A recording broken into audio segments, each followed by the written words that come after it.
ಈಗ power sharing ಬಗ್ಗೆ ಸಾಕಷ್ಟು ಚರ್ಚೆಗಳಾಗ್ತಿದೆ. ಆದರೆ ಸಿಎಂ 5 ವರ್ಷಗಳು ನಾನೇ ಆಗ್ತೀನಿ ಅಂತ ನಾನು ಅದ್ರ ಬಗ್ಗೆ ಹೇಳಿದ್ದಾರೆ. ಯಾರು ಅವ್ರ ಪಕ್ಷದ ವಿಷಯ ನಾನು ಮಾತಾಡೋದು. ಸಿಎಂ ಬದಲಾವಣೆ ಆಗ್ತದೆ. ಅದು ಕಾಂಗ್ರೆಸ್ ಪಕ್ಷಕ್ಕೆ ಸಂಬಂಧಪಟ್ಟದ್ದು. ನಿಮ್ಮ ಪ್ರಕಾರವಾಗಿ ಆ ವಿಷಯದ ಬಗ್ಗೆ ನಾನು ಹೇಳಲ್ಲ.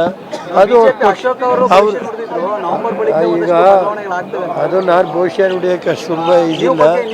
ನಾನು ಹೇಳೋದಿಷ್ಟೇ, ಏನು ಕಾಂಗ್ರೆಸ್ ಪಕ್ಷದ ಇದಿದೆ ಅದ್ರ ಬಗ್ಗೆ ನಾನು ಯಾಕಂದ್ರೆ ಮಂಡ್ಯದಲ್ಲಿ ಮತ್ತೆ ರಾಮನಗರದಲ್ಲಿ ಪೆನ್ ಪೇಪರ್ ಕೊಡಿ ನನಗೆ ಅಂತ ಕೇಳಿದ್ರು.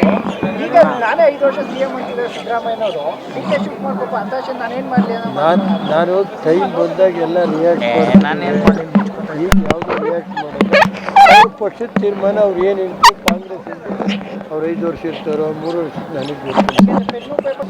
ಈಗ ಪವರ್ ಶೇರಿಂಗ್ ಬಗ್ಗೆ ಸಾಕಷ್ಟು ಚರ್ಚೆಗಳಾಗ್ತಿದೆ. ಆದರೆ ಸಿಎಂ 5 ವರ್ಷಗಳು ನಾನೇ ಆಗ್ತೀನಿ ಅಂತ ನಾನು ಅದ್ರ ಬಗ್ಗೆ ಹೇಳಿದ್ದಾರೆ. ಯಾರು ಅವ್ರ ಪಕ್ಷದ ವಿಷಯ ನಾನು ಮಾತಾಡೋದು. ಸಿಎಂ ಬದಲಾವಣೆ ಆಗ್ತದೆ. ಅದು ಕಾಂಗ್ರೆಸ್ ಪಕ್ಷಕ್ಕೆ ಸಂಬಂಧಪಟ್ಟದ್ದು. ನಿಮ್ಮ ಪ್ರಕಾರವಾಗಿ ಆ ವಿಷಯದ ಬಗ್ಗೆ ನಾನು ಹೇಳಲ್ಲ.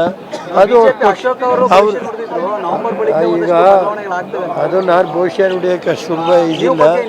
ನಾನು ಹೇಳೋದಿಷ್ಟೇ, ಏನು ಕಾಂಗ್ರೆಸ್ ಪಕ್ಷದ ಇದಿದೆ ಅದ್ರ ಬಗ್ಗೆ ನಾನು ರಿಯಾಕ್ಟ್ ಯಾಕಂದ್ರೆ ಮಂಡ್ಯದಲ್ಲಿ ಮತ್ತೆ ರಾಮನಗರದಲ್ಲಿ ಪೆನ್ ಪೇಪರ್ ಕೊಡಿ ನನಗೆ ಅಂತ ಕೇಳಿದ್ರು.